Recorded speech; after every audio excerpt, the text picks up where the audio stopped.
আসসালামু আলাইকুম রহমতুল্লাহি বারাকাতুহু। চলছে পবিত্র মাহে রমজান মাস, আর চলছে আমার ধারাবাহিক মসজিদ উপস্থাপনের কার্যক্রম। আজকে আপনাদের সামনে উপস্থাপন করছি কক্সবাজারের সবচেয়ে বড় মসজিদ, সবচেয়ে মানবিক মসজিদ ও জনহিতকর কার্যক্রমে নিজেদের সম্পৃক্ত করা মসজিদ। নাম দেখে বুঝতে পারছেন, বলছি কক্সবাজারের বাইতুল শরফ জামে মসজিদের কথা।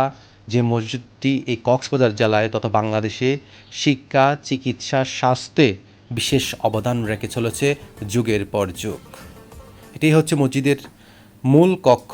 আমি এখন উজু করে মসজিদে প্রবেশ করব। প্রবেশের আগেই লেখা রয়েছে আল্লাহ মুফতাহলি আবু আবা রহমাতিকা, হে আল্লাহ, আমার জন্য আপনার রহমতের দরজাগুলো খুলে দিন। কী সুন্দর বার্তা, কী সুন্দর মুহূর্ত একজন মুমিন মুসলিমের জন্য। ডান পা দিয়ে মসজিদে প্রবেশ করছি।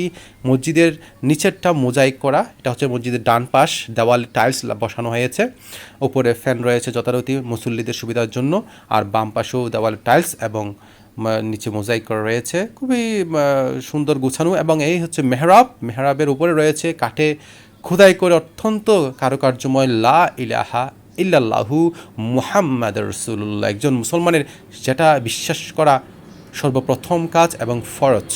এ হচ্ছে মেহরাব।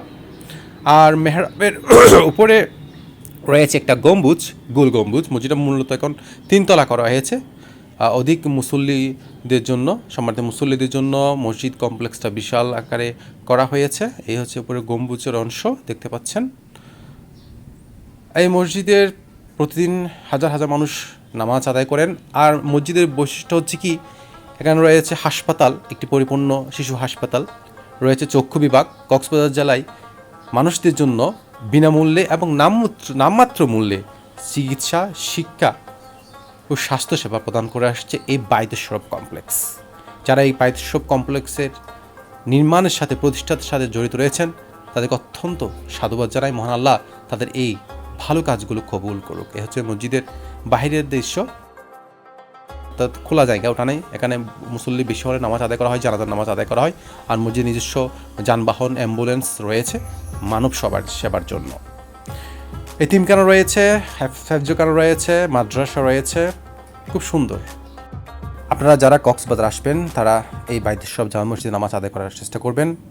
সবাই ভালো থাকবেন, সুস্থ থাকবেন। আল্লাহ হাফিজ।